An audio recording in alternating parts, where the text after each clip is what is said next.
নারী, শরদিন্দু কর্মকার। মানুষ কেন বলে মোদের নারীর নিজস্ব নাই কিছু? আমি তো দেখি জগৎ চলে নারীর পিছু পিছু। বাপের ঘরের লক্ষ্মী আমি, স্বামীর ঘরে অন্নপূর্ণা।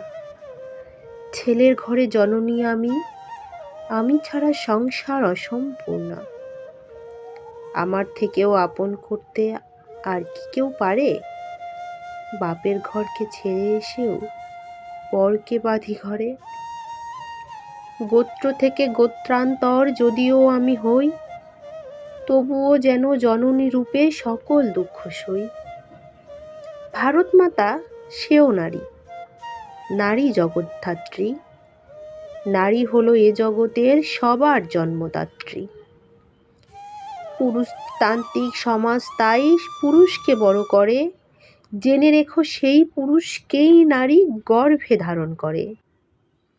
মহাকাল আমার পদতলে শায়িত চিরকাল, আমি ছাড়া এই জগৎ সংসার সবই হবে অচল।